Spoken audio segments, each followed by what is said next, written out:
All right, today we are diving into something pretty wild, a huge economic shift that's completely rewriting the rules of modern war. We're going to see exactly why some of the world's most advanced, most expensive weapons are being brought to their knees by tech that costs less than a used car. So, let's start with this number, because it's terrifying military strategists everywhere right now. 1.45%. That's it.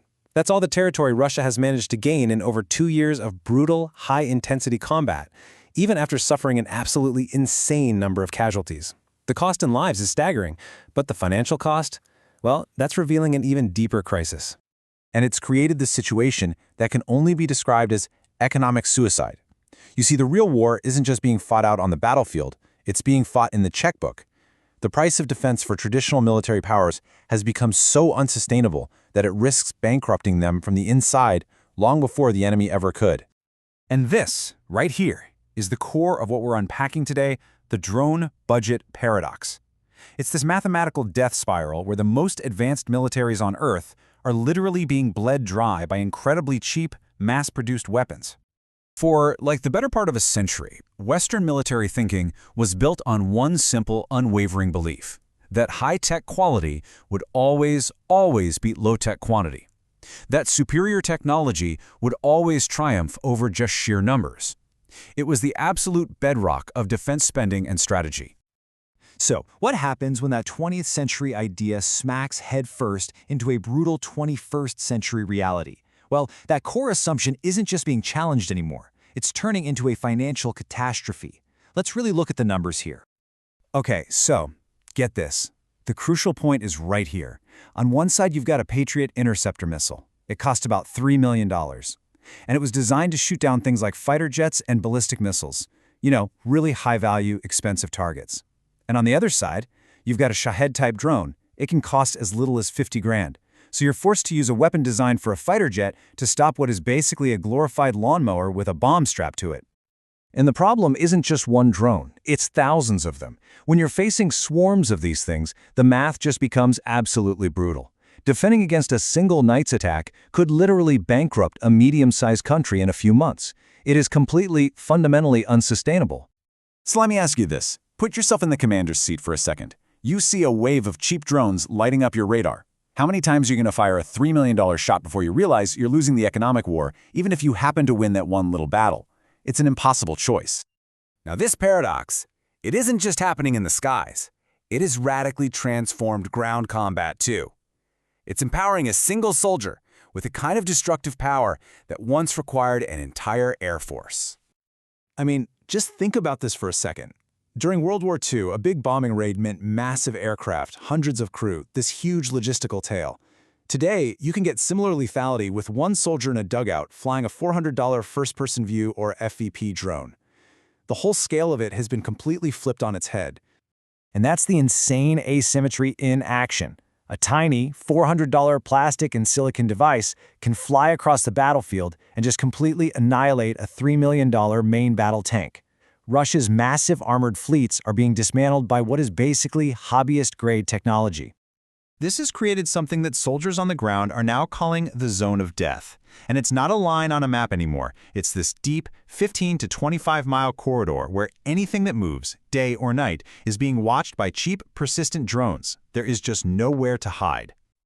So you might be thinking, well, why not just jam them with electronic warfare? And yeah, they tried that. But then came the countermeasure: fiber-optic drones. By trailing a tiny, physical wire, they are completely immune to jamming. The operator gets a perfect, crystal-clear video feed right up to the moment of impact. It's such a simple idea, but it's terrifyingly effective. And here's where it gets really interesting, because this highlights the new speed of warfare. Russia was actually the first to deploy this fiber-optic tech, but Ukrainian engineers captured one, took it apart, reverse-engineered it, and had a better version of their own in the field within just a few months. The speed of innovation is now a weapon in and of itself. So this new reality, it's not just stuck on the front lines. The fight is now being taken from the trenches directly to the enemy's strategic and economic heartland, again, using these low-cost, high-impact systems. I mean, just look at the strategic impact here. Cheap Ukrainian sea drones have basically neutralized Russia's powerful Black Sea fleet, forcing them to just hide their ships. And on the economic front, Long-range drones are systematically picking apart Russian oil refineries, shutting down a huge chunk of their capacity and hitting them right where it hurts the most.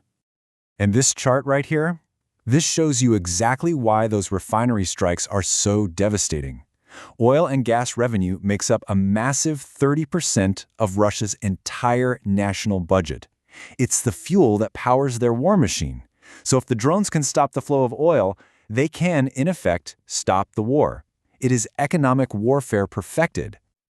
So, what's the answer to all of this? Well, militaries are finally realizing you just can't solve a drone problem with an expensive missile solution.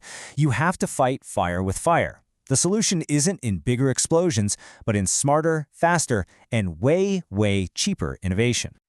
Okay, so enter the Skyfall P1 Sun. It's a drone that's designed specifically to hunt other drones. It's 3D printed, it's modular, and it costs between $3,000 and $5,000. That is roughly 1,000 times cheaper than a Patriot missile, and it's already getting a really respectable success rate. This is what fighting symmetrically looks like. But the true game changer, the tech that could end this whole drone budget paradox for good, that would be directed energy. Yep, we're talking about lasers. And the numbers here are just staggering. A Patriot shot, $3 million. A Skyfall interceptor, $5,000. A single shot from a laser system like the Trizube, $13. $13, the price of a cup of coffee. This makes defense almost free, and it saves those super expensive missiles for the high-value targets they were actually built for. So, what this all means is that the very definition of military power is changing right before our eyes. It's no longer about who has the biggest industrial base or the most expensive tanks. It's about who can adapt, who can iterate, and who can innovate not in years or decades, but in weeks. And that leaves us with one last, crucial question to think about. In a world that's now defined by this drone budget paradox, is the next global superpower not the nation with the largest army, but simply the one that can learn and adapt the fastest? The battlefield of the future might just be won in the engineering lab,